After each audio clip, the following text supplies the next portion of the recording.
Amen. Amen. Bonjour à tous, bonjour à toutes. Énorme, grand, immense, gigantesque,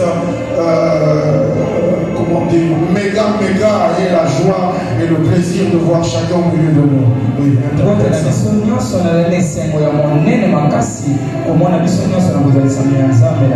Alléluia. Amen. Oh, j'aimerais que quelqu'un soit dans la joie ce matin. Alléluia. Amen. Oui, on ne vient pas à l'église triste. Oui, bon, si on vient triste, c'est pas grave. Mais on laisse la tristesse ici. Amen. Amen. Oui, nous avons la joie de l'éternel. Oui, alléluia. Amen. Nous avons la joie de l'éternel. La joie de l'éternel n'est pas basée sur les événements. Mais la joie de l'éternel, c'est pas. Non, c'est pas ça la joie de l'éternel. La joie de l'éternel, c'est la connaissance, c'est la vérité que tu connais dans ton cœur. Et qui fait que tu regardes la situation. Tu ris. Pourquoi? Parce que tu sais ce qui arrive. Alléluia. C'est ça notre joie.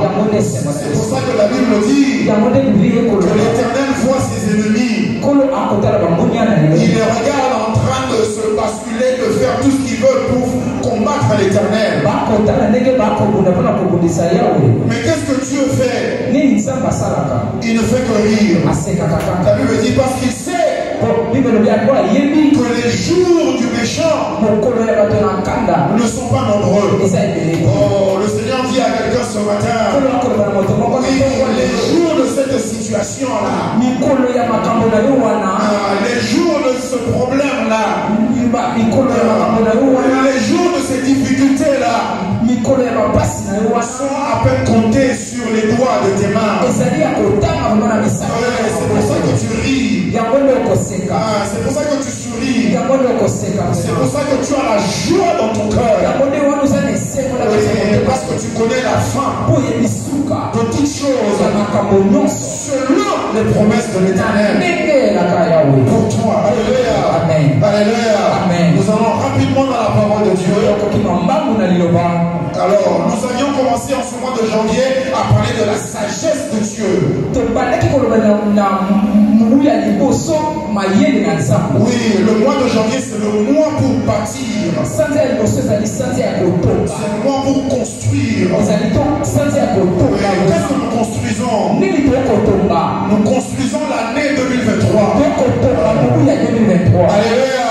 Amen. Dieu t'a donné des heures. Il t'a donné des jours, des semaines, des mois. Ce sont des briques que tu connais. Alléluia. Maintenant, avec la sagesse, oui, tu sauras bâtir ce que Dieu veut que tu possèdes d'ici décembre 2023.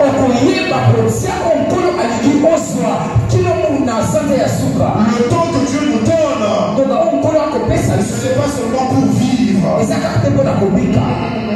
Il y a une parabole dans la Bible qui dit le maître est parti. Il a dit à ses serviteurs, occupez, prenez contrôle jusqu'à ce que je revienne. Ouais, tu dois occuper 2023. Et quand on arrivera à décembre, il ne sera même pas sur ta liste de prières. Parce que ce que tu auras fait pendant l'année, c'est chasser tout le monde. Comme Dieu a dit à Israël, je vous donne Canaan. Mais entrez, chassez tout ce qui l'occupe.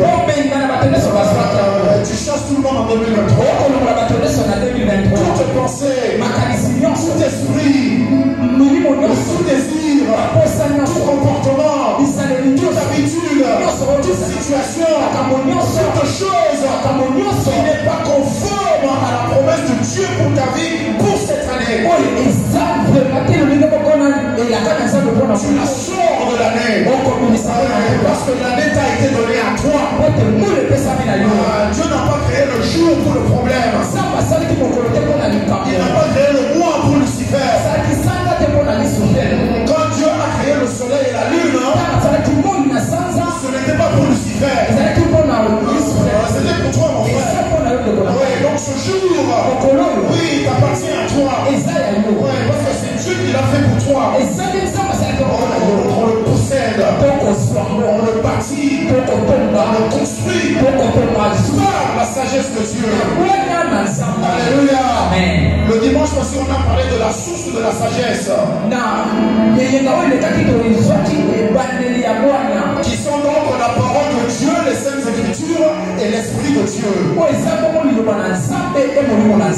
a distingué entre la sagesse qui vient d'en haut, qui est écrite dans Jacques, et la sagesse bien sûr qui est d'en bas, qui est la sagesse de ce siècle ou des ombres.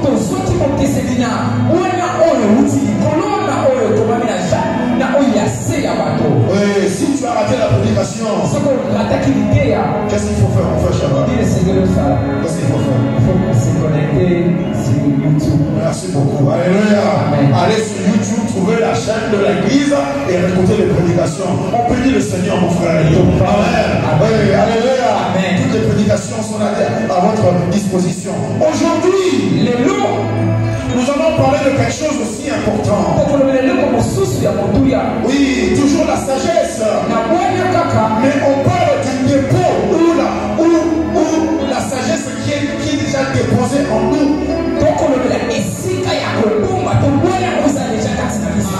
Et ensuite on parle du commandement que Dieu nous donne à demander la sagesse. Oui, quelqu'un me dira, mais pasteur, mais si Dieu dit qu'il a mis la sagesse en nous, pourquoi est-ce qu'il nous appelle encore à aller demander la sagesse? Je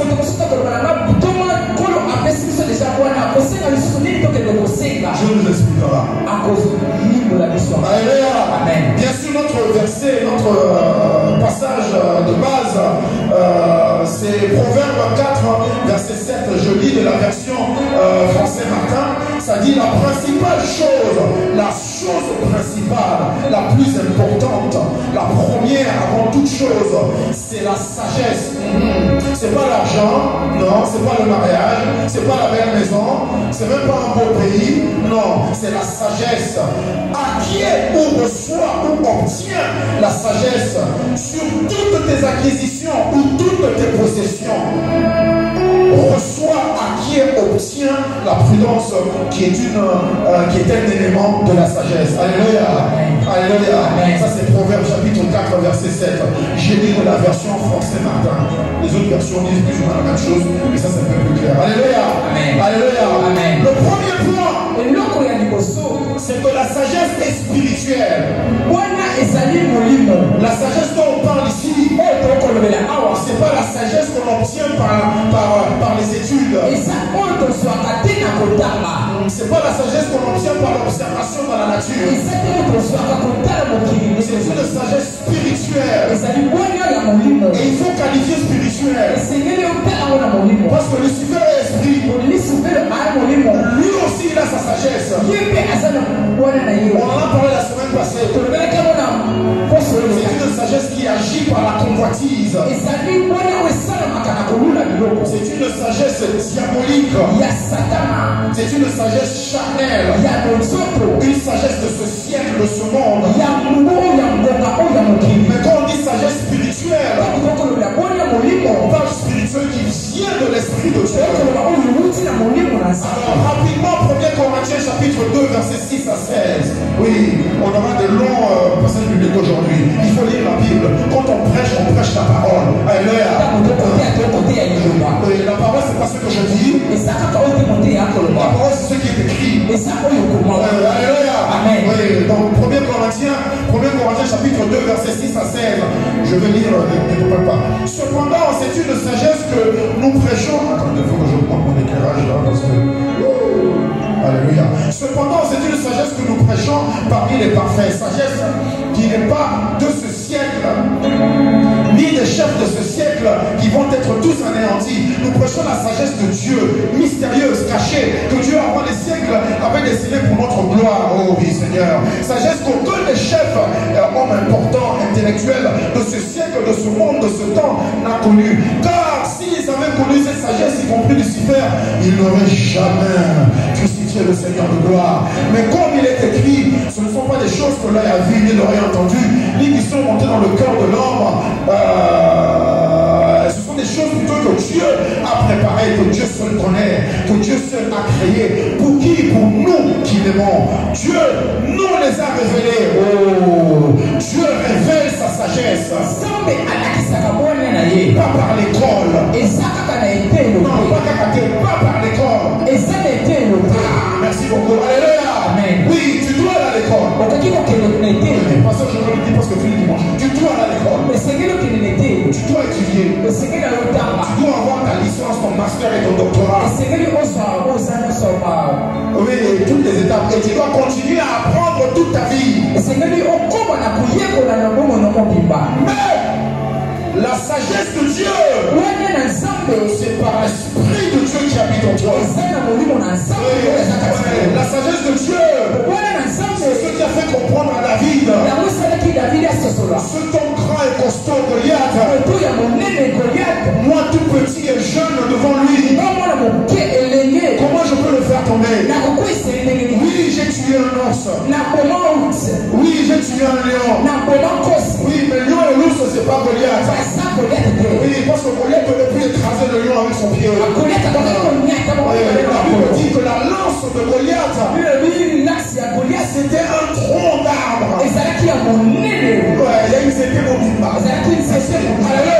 C'était pas une petite tige qui n'a pas pu connaître. Non, on a déraciné l'arbre. Et c'est ça sa lance. Oh oui, c'est ça sa lance. Comment est-ce que David fait pour le tuer? La sagesse de l'Éternel.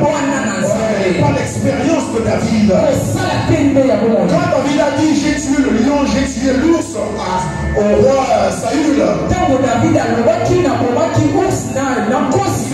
ce n'était pas pour compter sur cette expérience. C'était pour compter sur le Dieu qui avait permis de tuer l'ours et le lion.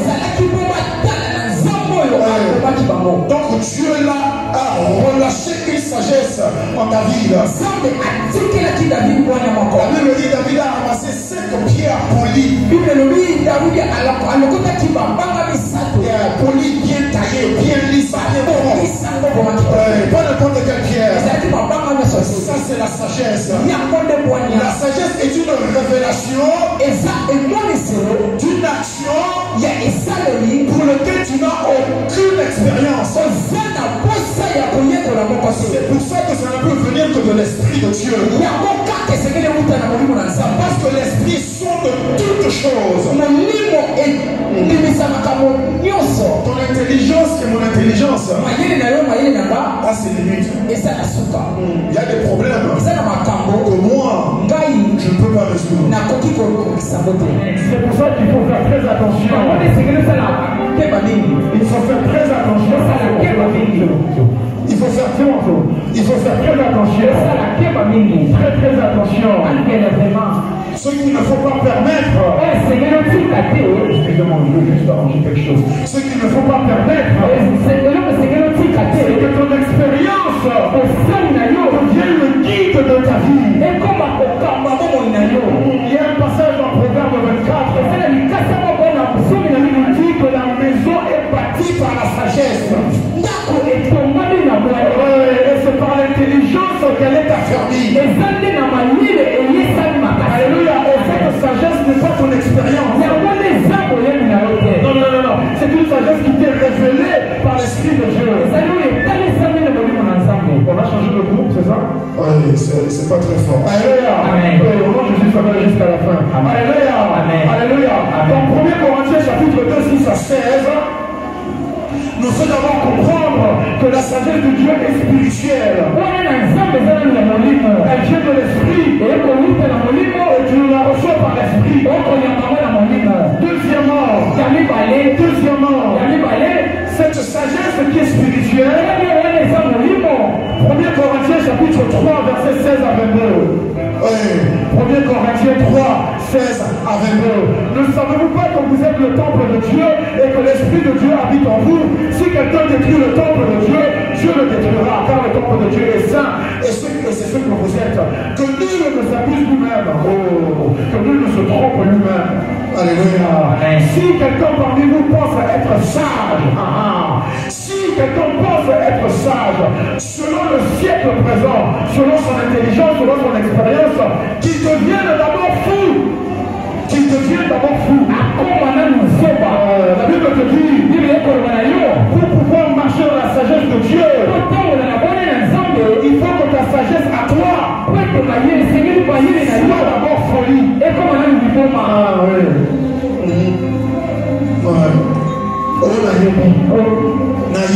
je sais, j'ai déjà passé là-bas. J'ai déjà fait l'expérience. Je te dis, ok, si tu veux faire ce que tu veux, c'est bon, tu peux partir avec ce que tu connais. Mais si tu veux faire ce que moi je veux, la connaissance que tu as là, tu vas te dire à toi-même, c'est de la folie. Ça n'a aucun sens. Ça ne mènera nulle part. Alléluia. Alléluia. Pourquoi est-ce que Dieu te dit de le faire? Pourquoi? La Bible dit dans le 1er Corinthiens, toujours le même chapitre 3, il dit car la sagesse de ce monde est une folie devant Dieu. Aussi il est écrit, Dieu prend les sages devant leur ruse, par leur propre raisonnement. Et encore, le Seigneur connaît les pensées de l'homme, son expérience, sa connaissance, son intelligence. Il sait qu'elles sont vaines. Même ce que Dieu nous promet dans la Bible nous demande de la sagesse pour les posséder. La Bible dit que à part le royaume de Dieu, que tu dois rechercher premièrement, ce que tu dois posséder premièrement. Voyez bien la différence. Le royaume de Dieu, tu dois le chercher, tu dois marcher après lui, tu dois le suivre. C'est lui qui te guide. Oui, voilà. C'est lui qui te guide. C'est lui qui te fait avancer. Ça, c'est le royaume de Dieu. C'est Christ devant toi. Le berger et gardien de ton âme. Ouais, c'est lui qui te montre le chemin à suivre. C'est l'Esprit Saint qui te conduit.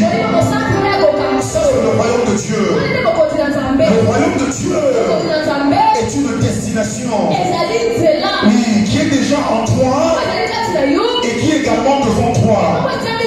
Oui, parce que la Bible de Jésus a dit le royaume est en vous. Et il dit aussi à la fin de temps, si vous avez été fidèle, vous allez entrer dans le royaume de Dieu.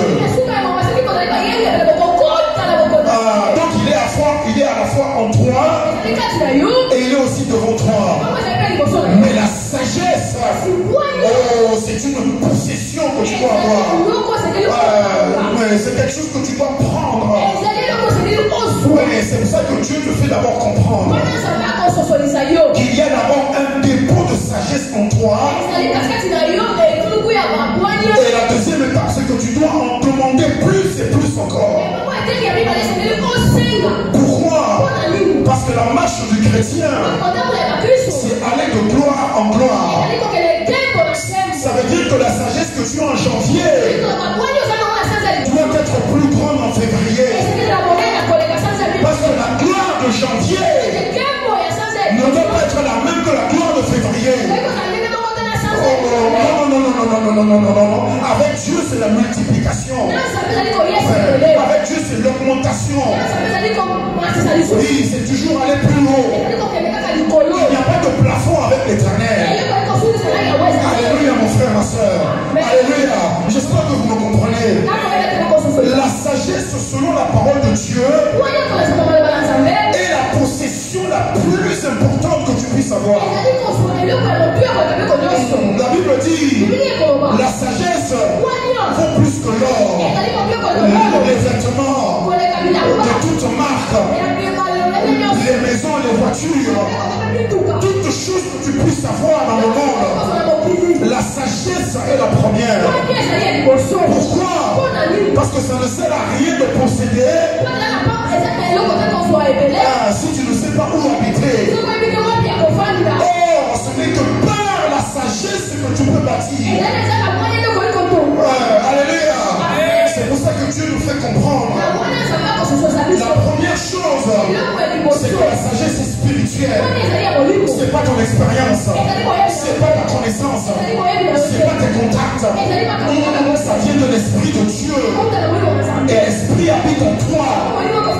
Et l'Esprit communique la sagesse de Dieu. Pas à ta pensée, pas à ton corps, à ton esprit directement. Oui, parce que l'Esprit parle à l'Esprit. La Bible dit une profondeur appelle une autre. La profondeur, c'est l'Esprit de Dieu. Donc l'Esprit de Dieu parle à ton esprit. Il te communique la sagesse. Et la sagesse le chuchote à ton âme.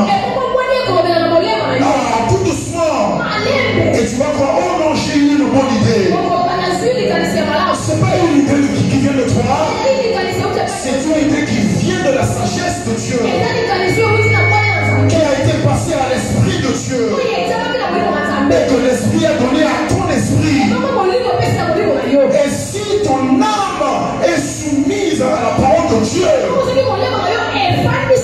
alors ton âme est capable d'entendre les choses spirituelles.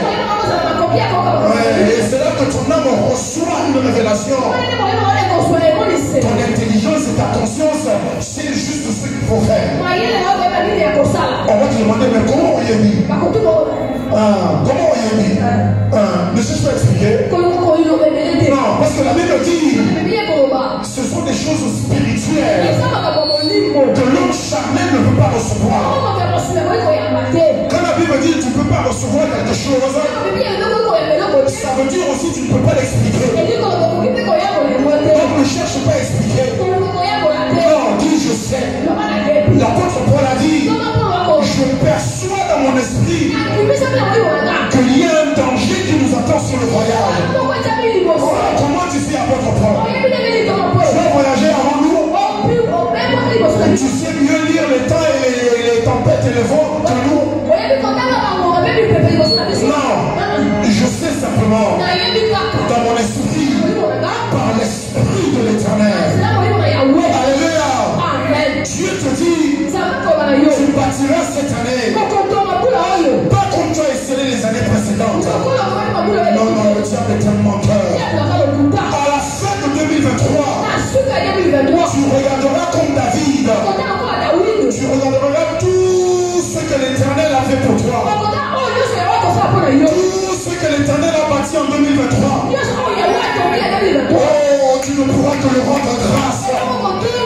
Parce que tu diras comme David, qui je suis moi, ton petit serviteur, pour que tu aies fait de si grandes choses pour moi.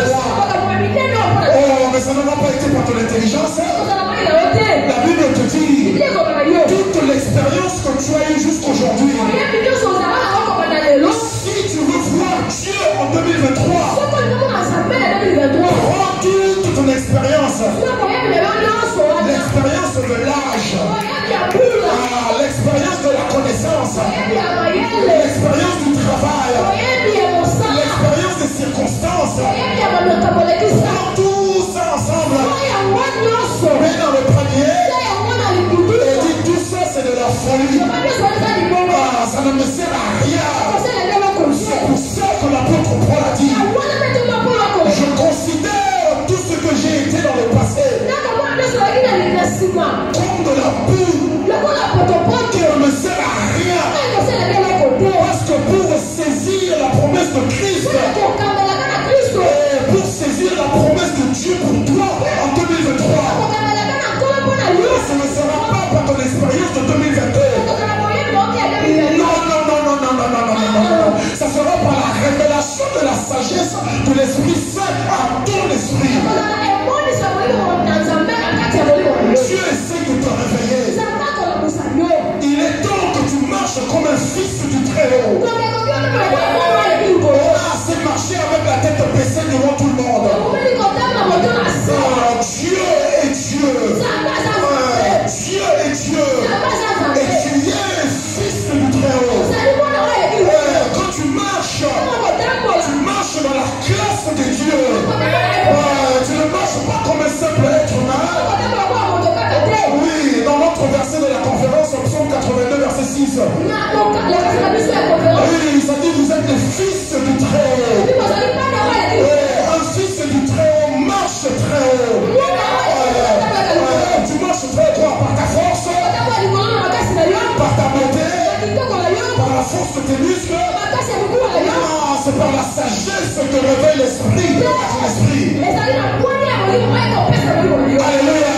Oh, tu possèdes 2023. 2023, c'est pour toi. C'est pas pour la maladie. C'est pas pour les difficultés. Le Dieu est un menteur. C'est toi qui parles. Oui, c'est toi qui es fils du Très-Haut. C'est pas les circonstances. La Bible dit que celui qui a bâti sa maison sur le roc est un homme prudent ou sage. Oui, mais entre l'homme prudent et l'homme insensé, sur chacune des deux maisons, le vent a soufflé. La tempête est venue. La pluie est tombée. Tout a secoué la maison. Je veux te dire, mon frère, ma soeur, 2023 ne manquera pas toutes ces circonstances compliquées. Mais tu marches comme un fils du Très-Haut. Pas selon un homme. Tu n'es pas un homme. Tu n'es pas un être humain. Tu es un esprit qui habite dans un corps. Non. Quand le problème vient, ne parle pas comme un humain. Parce que papa et maman qui sont là, lorsque l'enfant vient voir papa et maman, papa et maman parlera à l'enfant comme papa et maman. Le parent ne va jamais se baisser au rang de l'enfant. Alors pourquoi toi tu te baisses au rang du problème qui a été placé en dessous de tes pieds par la sagesse que Dieu a mis en toi? Il est temps que tu te réveilles.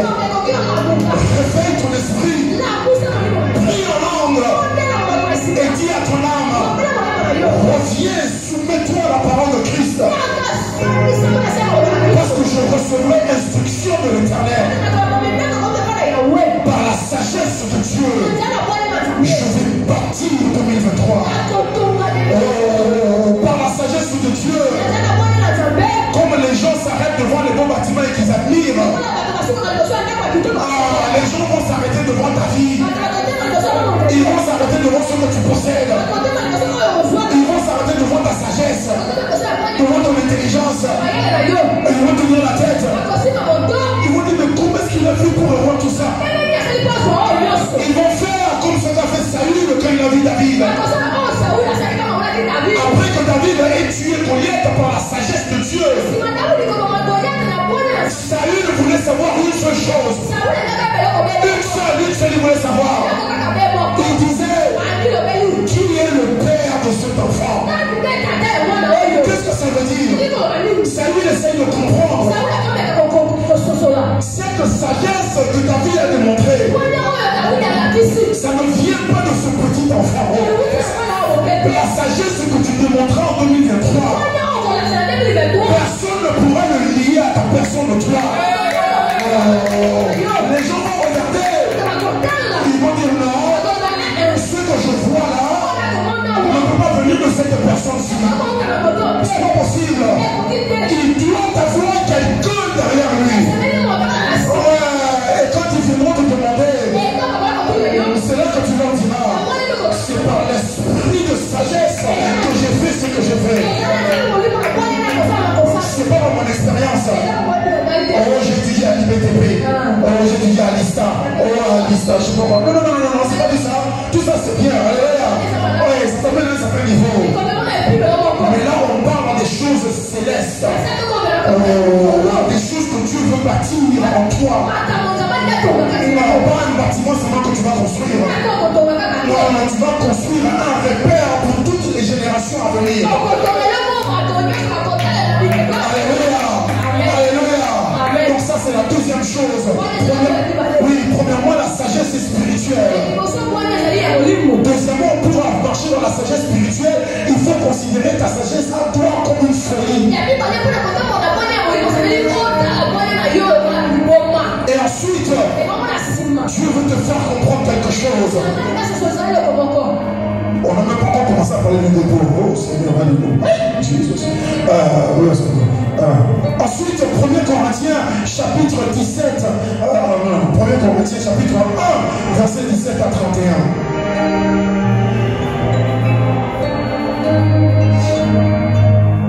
1 Corinthiens chapitre 1, verset 17 à 31. Ouh là là, il est très long. Comment je vous ferai ça? Ok.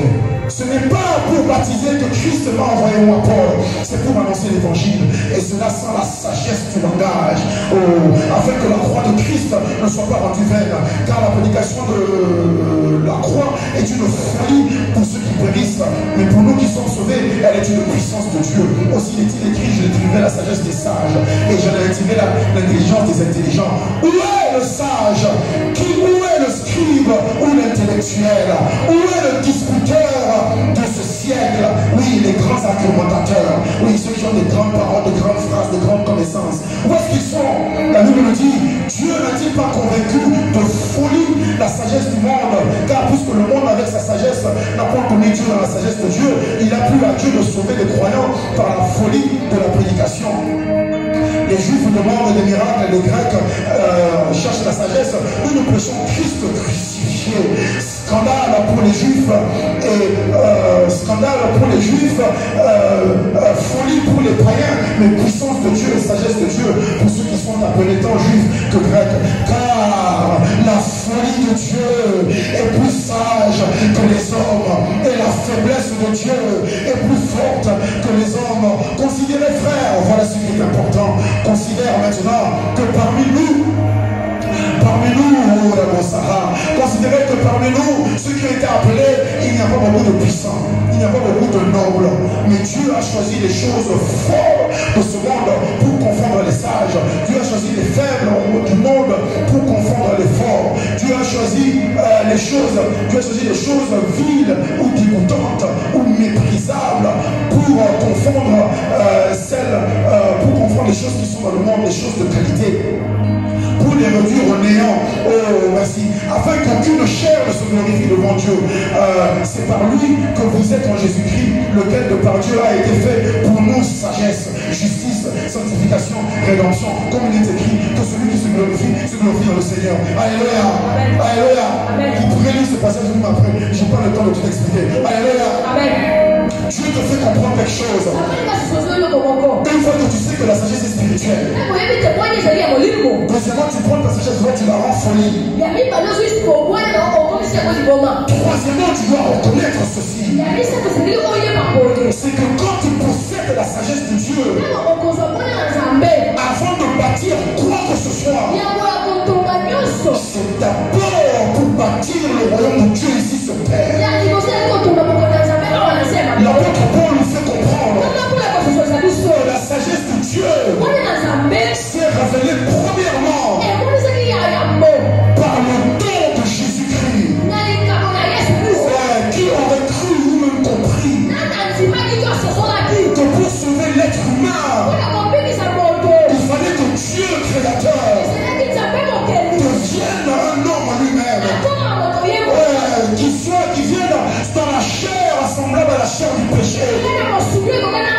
Si Jésus était ici au Congo, il passerait à côté de toi. Tu ne saurais même pas que c'est le Fils de Dieu. Oh, la Bible dit qu'il n'y avait rien de différent en lui. Un homme semblable à tous, même un homme qui était méprisable.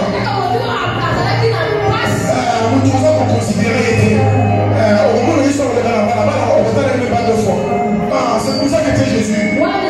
Oui, on voit les dessins qu'on nous montre souvent. Où on montre Jésus avec le signe là comme ça, avec le machin autour de la tête, avec des petits anges autour là. Il n'y avait aucune de ces choses. Jésus n'avait rien de spécial. À l'extérieur, il était comme tout homme. Il se fatiguait comme toi. Il avait faim comme toi. Il se fâchait même comme toi. Oh, mais c'est par lui que Dieu a démontré sa sagesse. La première sagesse de Dieu c'est de sauver sa création. Alléluia. Quand Dieu te rend sage, c'est d'abord pour sauver les âmes. Oh, ce n'est pas d'abord pour t'enrichir. Oui, la sagesse t'apportera des richesses que tu ne peux même pas imaginer. Mais non. La Bible dit à Daniel, ceux qui vont sauver les âmes seront comme les étoiles dans le ciel. Oh, tu brilleras et ta brillance n'aura jamais de fin. Parce que la sagesse que tu as en toi va se révéler par la connaissance de l'éternité. Oui, la connaissance de l'éternité ne peut être donnée que par la sagesse de Dieu. C'est pour ça que quand Dieu révèle sa sagesse, c'est d'abord pour établir ce qui est éternel. L'homme n'a pas été créé pour mourir. Adam n'avait pas été créé pour qu'il meure. On était tous censés vivre pour toujours sur terre. Adam a péché, mais la sagesse de Dieu, qui le savait déjà, n'est pas venu pour prendre Adam, le couper en deux et le transformer. La sagesse est entrée dans le problème. La sagesse a utilisé la technique qu'on fait pour avoir un vaccin. Ouais, tu trouves le médicament en utilisant la maladie. Dieu a trouvé la solution au péché du corps de la chair. En venant lui-même dans un corps de péché. Jésus n'est pas venu avec un corps de ange. Il est venu lutter contre toi. Peut-être même que tu ressembles à Jésus. Qui sait? Peut-être que tu ressembles à toi. Il était comme tout être humain. Mais c'est par ça que Dieu me démontre sa sagesse. La première démonstration de la sagesse de Dieu dans ta vie, c'est d'abord le salut de ton âme. Parce que ça te sert à quoi? De posséder tout le monde, toutes ces richesses, si à la fin ton âme est perdue. Donc quand Dieu entre par sa sagesse, il ne commence pas avec le problème que tu as maintenant. C'est pour ça qu'il faut avoir beaucoup d'intelligence quand tu pries. Oui, parce que nous, quand on prie, on parle du problème qu'on voit. Mais quand Dieu vient pour répondre, il règle d'abord le problème qui est éternel. Parce que ça là, c'est passager. On s'en met à mon côté. Ça va passer. Oh, Seigneur, je ne vais pas travailler. Ça va passer. Mais Dieu veut d'abord s'assurer. Par sa sagesse, il va arranger tous les événements futurs de ta vie. Pour s'assurer que ta fin sera meilleure que toute ta vie ici sur terre. Ouais, et c'est d'abord ça que tu fais par sa sagesse. Oui, la Bible dit, travaillez à votre salut avec tremblement. La parole de Dieu qui est capable de sauver ton âme. Ouais, tous les jours tu travailles sur le salut de ton âme. Parce qu'il y a trois vérités importantes que la sagesse de Dieu nous fait comprendre. Premièrement, ton esprit est sauvé. Il est sauvé. Mais ton âme, elle est en train d'être sauvée. Tous les jours, tu dois travailler dessus. Parce qu'il y a toujours possibilité que tu perdes ton âme. Alors tous les jours, tu veilles à ton salut. Oui, tu veilles à tes pensées. Tu veilles sur tes désirs, sur tes paroles, sur tes sentiments, sur tes actions. Tu t'assures que tout est conforme à la parole de Dieu. Et troisièmement, ton corps n'est pas sauvé. Il n'est pas sauvé. On prend sur le corps. Mais ce corps, Dieu va s'en débarrasser. Il te donnera un corps nouveau. Parce qu'il est impossible à Dieu Dieu de sauver ce corps. Pasteur, je pensais que rien n'était possible à Dieu. Non, ça c'est impossible. Pour moi, le livre de Jérémie, c'est un jugement que Dieu a prononcé sur Israël et Jérusalem. Dieu leur a dit, le péché que vous avez commis dans Jérusalem, il est tellement grand que le seul moyen de sauver la ville, c'est de la détruire. Lorsque Adam a péché, le péché n'est pas venu sur le corps. Le péché est entré dans la chair. Le péché est devenu un avec la chair. Alors si Dieu veut arracher le péché de la chair, il va tuer la chair. Parce que les deux sont dans le corps. Il ne peut pas les séparer. Donc le seul moyen pour sauver la chair, par sa sagesse, c'était d'abord d'envoyer son fils qui est saint dans un corps de chair comme toi, mais une chair qui n'a pas le péché en elle. Et c'est comme ça que Dieu a pris tous les péchés de l'humanité. Il a mis ça sur le corps de Jésus. Il a dit maintenant la punition que méritent tous les êtres humains, je le mets sur la chair de Jésus. Parce que je sais que cette chair, elle pourra survivre à la punition. Pourquoi elle peut survivre? Parce que la Bible dit dans Ésaïe 51, 52, où ça parle Jésus, oui, tout comme ça. Alléluia. La Bible dit que Jésus-Christ, il est devenu péché. Il a porté le péché du monde. Mais le péché du monde n'est pas entré dans sa chair. Elle n'est pas entrée dans son âme. Parce que la Bible dit, l'âme qui pêche, c'est l'âme qui mourra. Donc si le péché avait touché l'âme de Christ, malgré la puissance du Saint-Esprit, il ne pourrait pas le ressusciter. La sagesse de Dieu. Dieu a dit, avant de résoudre ton problème d'argent, je veux résoudre ton problème du jugement. Je dois aller à la fin m'assurer que quoi qu'il arrive, je pourrai être avec toi pour l'éternité.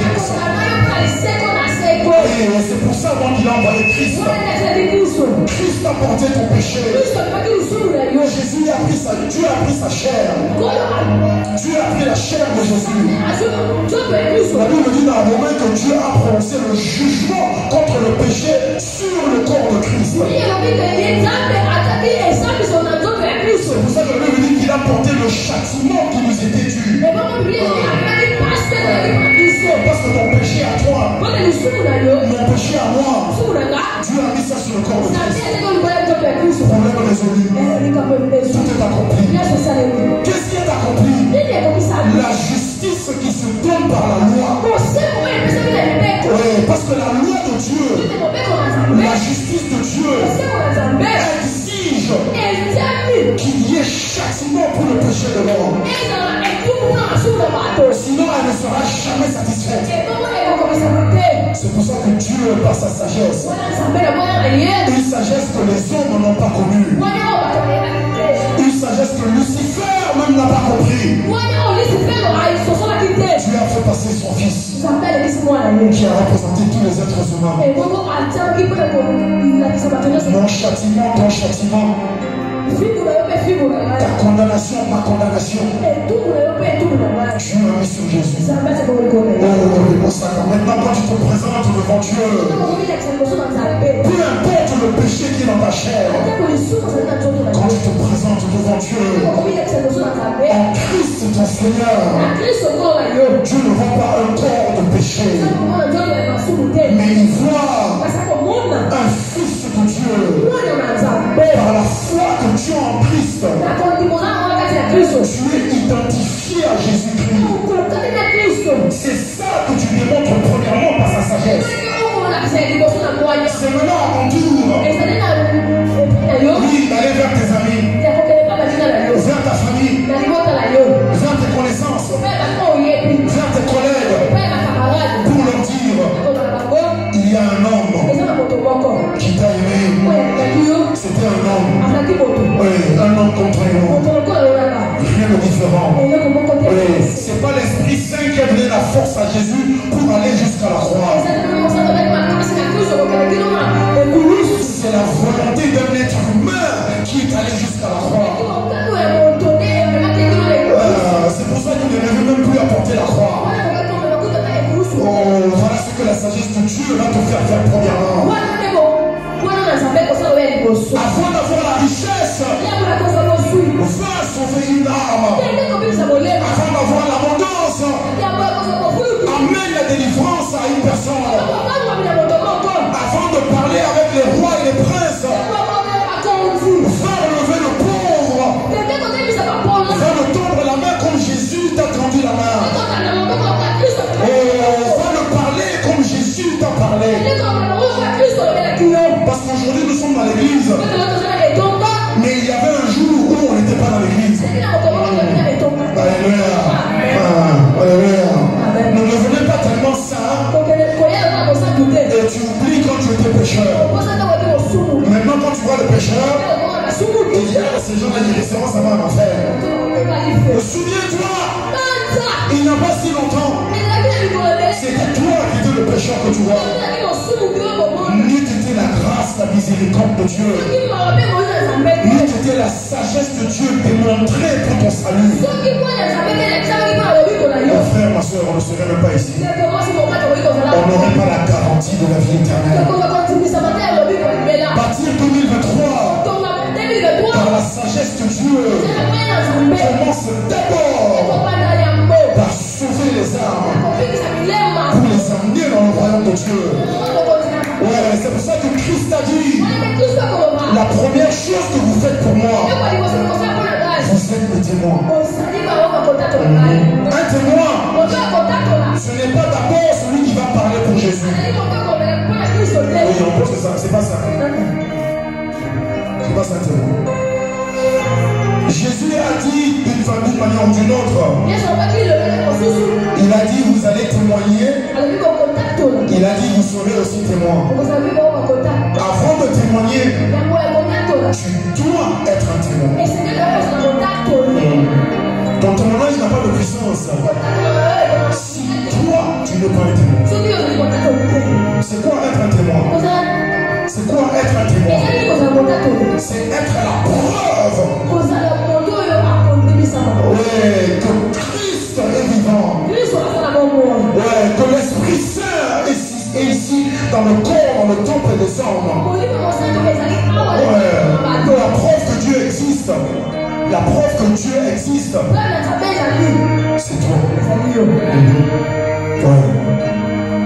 Ça veut dire que quand tu marches par la sagesse de Dieu et que tu marches comme un fils du Très-Haut, avant que tu n'ouvres la bouche, tu es déjà le témoignage de Jésus-Christ. Tu es. Tes paroles, ton comportement, tes pensées, tes actions témoignent avant que tu n'ouvres la bouche. Alléluia. Alléluia. Parce que la puissance de Dieu en toi, c'est pour manifester la nature divine de Dieu en toi. Tout ça, ce n'est pas la sagesse. Tu ne peux pas le faire. Alléluia. Donc Dieu te fait comprendre, premièrement, que cette sagesse, c'est une sagesse révélée par Christ crucifié. Ouais, la sagesse de Dieu se révèle à travers toi par ta vie crucifiée. Ça veut dire ta vie qui fait la volonté de Dieu. C'est là que tu témoignes.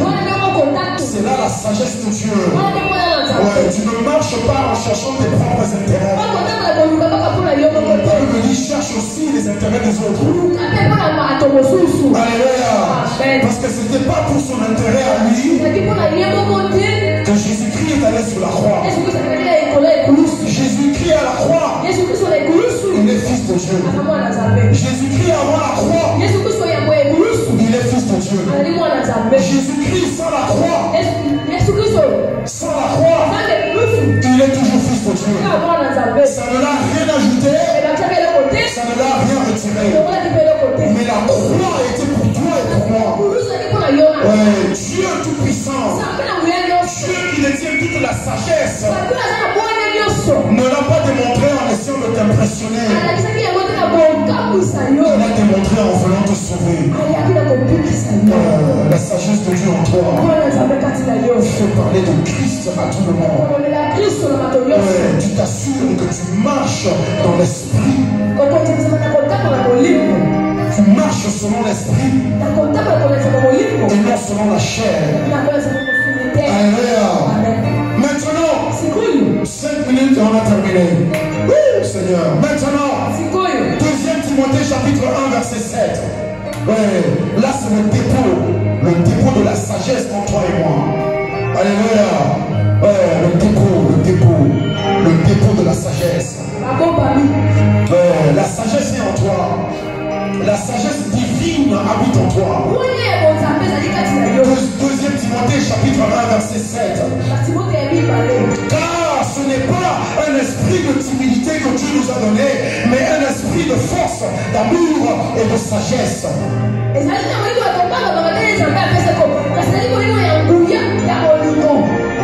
Et de sagesse. L'esprit de Dieu en toi est un esprit de sagesse. Il possède la sagesse. Il a la sagesse. Il connaît la sagesse. Pas une partie, la totalité de la sagesse de Dieu habite en toi par l'Esprit Saint. Mais tu dois y accéder.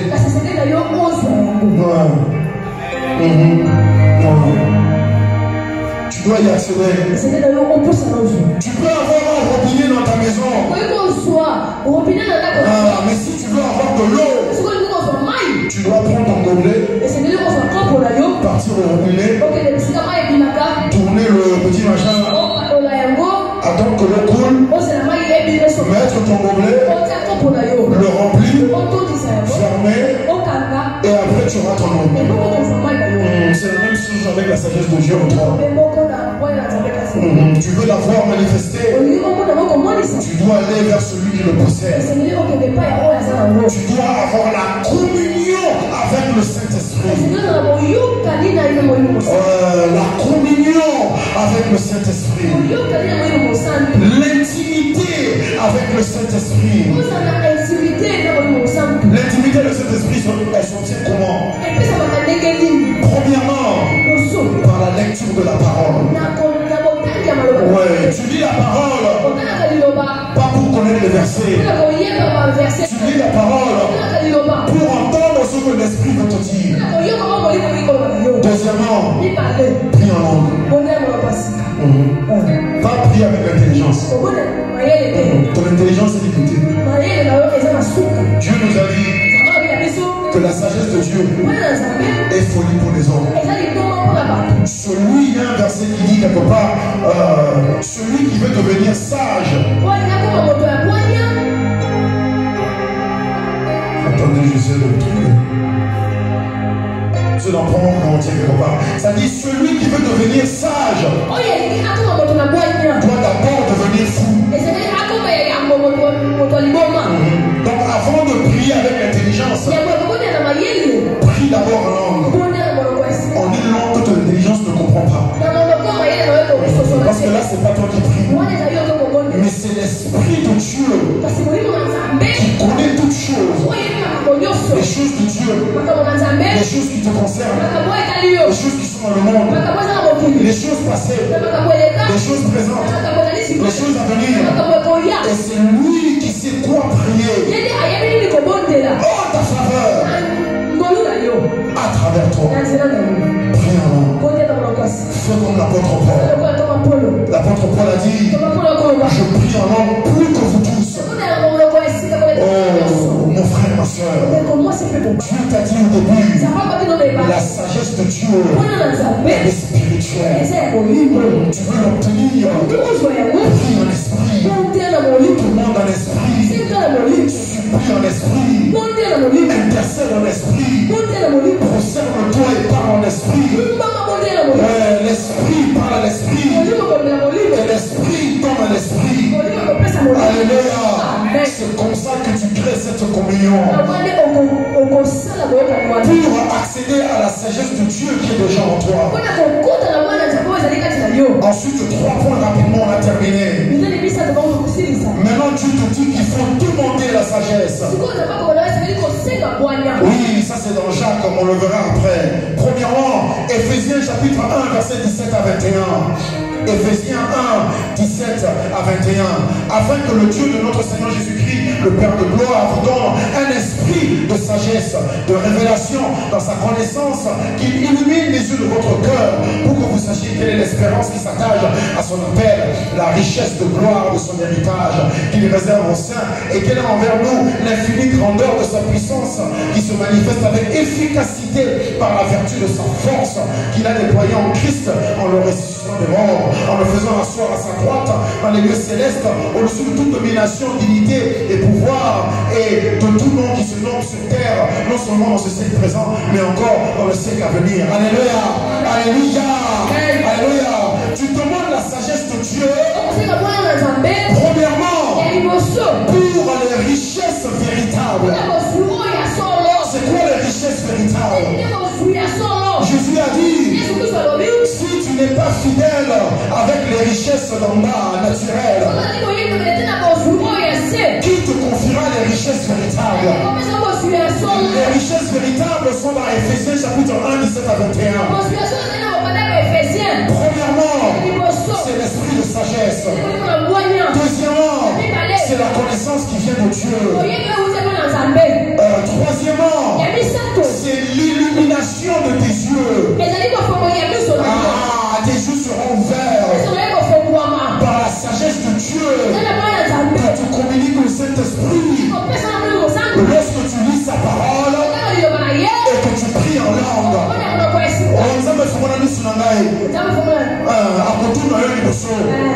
Est-ce que tu as mis de la maille? Deuxièmement, est-ce que tu as prié en langue? Oui, ce n'est qu'après que Dieu va illuminer tes yeux. C'est ça une richesse véritable.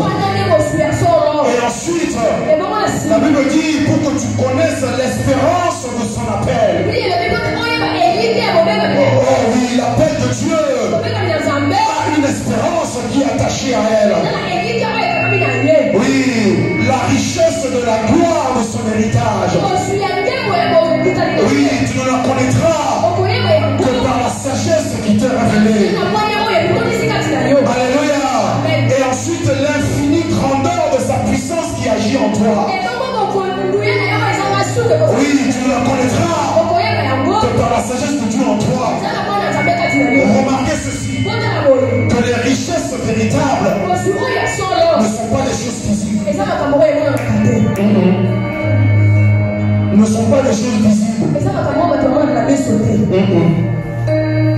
La première richesse que te donne la sagesse de Dieu, ce sont les richesses spirituelles. Ce qu'on vient de citer dans Éphésiens chapitre 1, 17 à 21. Alléluia. Alléluia. Deuxième point, pourquoi tu dois demander la sagesse? Premièrement, c'est pour avoir les richesses véritables. Éphésiens 1, 17 à 21. Deuxièmement, tu dois demander la sagesse pour pouvoir réussir dans l'épreuve. Oui, dans l'épreuve. Parce que l'épreuve arrivera pendant toute la vie. Dans tout 2023, l'épreuve viendra. Un jour, Dieu le permettra qu'on puisse enseigner sur l'épreuve, la tentation, les tribulations. Ce sont des choses très différentes. L'épreuve vient de Dieu, pas du diable. L'épreuve vient de Dieu. La tentation vient du diable. Les tribulations, ça vient des hommes. C'est pour ça que la Bible nous dit, lorsque tout va bien, glorifie le Seigneur. Mais lorsque les choses vont mal, va prier. Non, réfléchis. Réfléchir à quoi? Pour que tu puisses établir la source des difficultés. Est-ce que c'est une épreuve qui vient de Dieu, ou c'est une tentation qui vient du diable, ou c'est une tribulation qui vient des hommes? Parce que dépendant du cas de chacun, ta réponse sera différente. Oui, des fois les difficultés, tu pries pour cela comme si c'était une tribulation, alors que c'est une tentation. Ta prière, tu as l'impression que ça part, ça revient, ça part, ça revient. Pas de résultat. Mais c'est la sagesse de Dieu qui va te faire comprendre comme ça fait pour Jésus-Christ. Jésus a toujours tout distingué. Quand Lucifer est venu, Jésus a su que ça c'est la tentation du diable. La réponse à la tentation, c'est les Écritures. Le diable dira ceci, toi tu lui répondras par la parole. C'est pas le temps d'enchaîner le démon, c'est le temps de répondre au démon. Oui, quand Lucifer par le serpent est venu parler à Ève, Ève n'a pas répondu au Satan. Ève est entrée en discussion et conversation. Jésus n'a pas eu de conversation avec Lucifer. Il a dit ce que disait la parole. Et ensuite, quand il s'agit de tribulations, ça veut dire ce que les hommes viennent avec pour te secouer. Jésus a toujours répondu à ceux qui voulaient le tenter. Qu'est-ce que Jésus leur a dit? La réponse qu'il cherchait aux tribulations, tu ne dis qu'une seule chose, ce que Dieu t'a envoyé faire. Tu ne dis pas ce que tu penses, tu ne dis même pas ce que disent les Écritures. Tu dis en face de ces tribulations,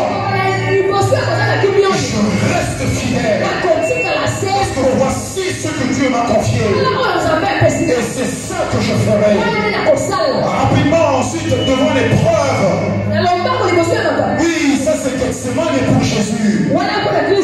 Qu'est-ce que tu fais devant l'épreuve? Ah, tu fais comme Jésus-Christ. Tu te soumets devant la volonté de Dieu. Alléluia. Oui, devant l'épreuve de Dieu sur ta vie, tu fais comme Abraham. Tu te soumets à sa volonté. Mais ce n'est que par la sagesse de Dieu que tu connaîtras la différence. Alléluia. Alléluia. Deuxièmement, tu demandes la sagesse pour l'épreuve. Ça c'est dans Jacques chapitre 1 verset 2 à 8. Vous pouvez le lire vous-même. Et troisièmement, pour terminer, tu demandes la sagesse pour régner. Oui, 1er roi chapitre 3 verset 7 à 10. 1er roi chapitre 3 verset 7 à 10. Salomon a dit, accorde à ton serviteur un cœur intelligent, un cœur de sagesse, un cœur de sagesse, un cœur de prudence, pour que je puisse juger et diriger ton peuple. Tu dois demander la sagesse. pour régner dans les affaires de la vie. Pas ta sagesse à toi, la sagesse de Dieu. Voilà pourquoi tu dois demander. Alléluia. Et le tout dernier point, c'est Daniel chapitre 2 verset 20 à 23. Daniel chapitre 2 verset 20 à 23. Ça c'est lorsque le roi a eu un songe et qu'il a dit, vous me dites le songe ou sinon je vous tue vous tous.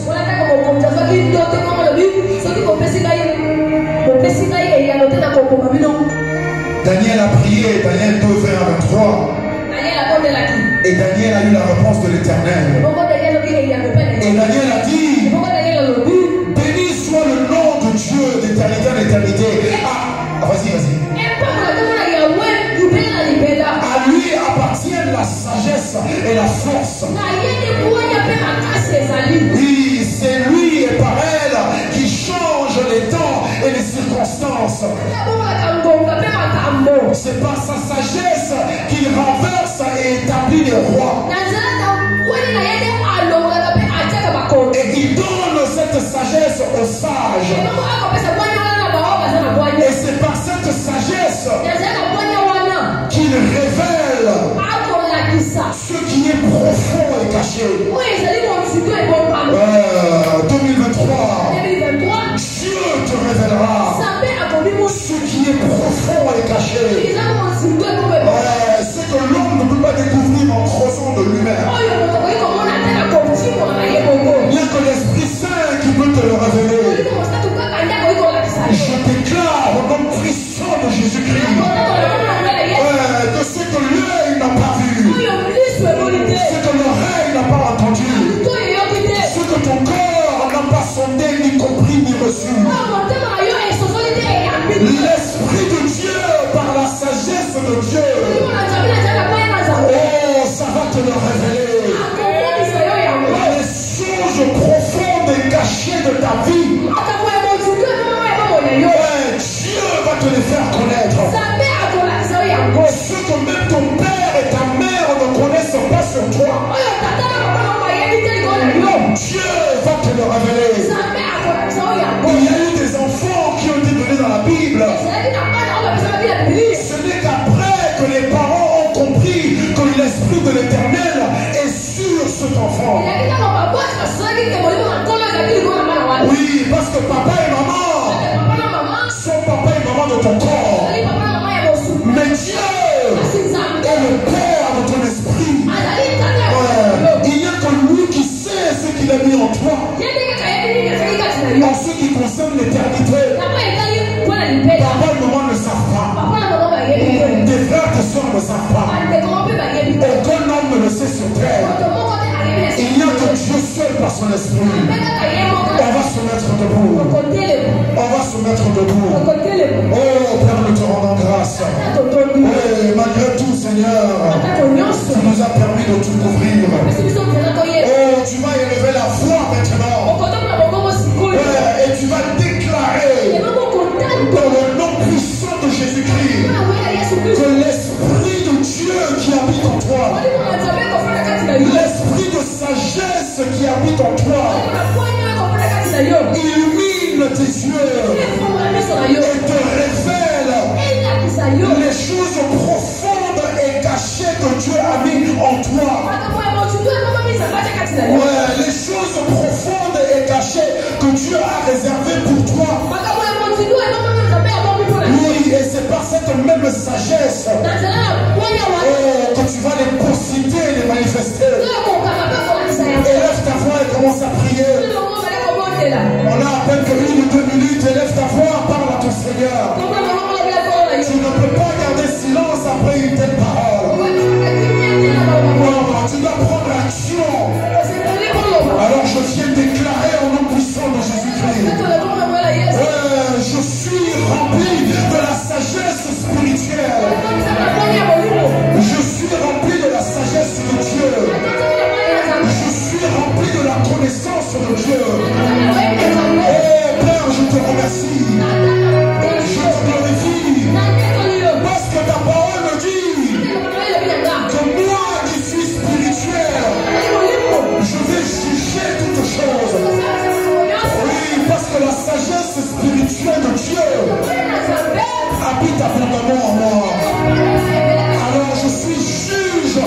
établi sur terre. Oui, et je juge par la sagesse et l'intelligence de Dieu ce que Salomon a demandé à l'Éternel. Moi, je le possède par l'Esprit de Dieu en moi. Ce que Salomon a présenté comme requête devant Dieu, Dieu l'a déjà déposé en moi par son Esprit Saint. Je suis juge sur la terre. Je juge l'année 2023. Je prononce la sentence de 2023. 2023, voici ce que tu produiras. La richesse, l'abondance, la bonne et parfaite santé, le salut de toute ma famille. Mon père, ma mère, mes frères, mes soeurs, mes oncles, mes tantes, mes amis, mes collègues, toutes mes connaissances, tous, je les appelle à la lumière de l'évangile de Christ. Personne ne sera perdu. La prostituée, elle est allée chercher toute sa famille, toutes ses connaissances, tous ses collègues. Elle les a amenés dans sa maison. Et la Bible dit que toute la famille de Rahab a été sauvée lorsque Israël a pris possession de Jéricho. Cornélius est allé chercher toute sa famille, même ses voisins. Et lorsque l'apôtre Pierre a prêché, ils ont tous reçu l'Esprit Saint et ils ont été sauvés par la sagesse de l'Éternel dans ma vie. Je suis celui qui apporte le salut dans ma famille, dans mon travail, dans ma communauté, partout où je serai.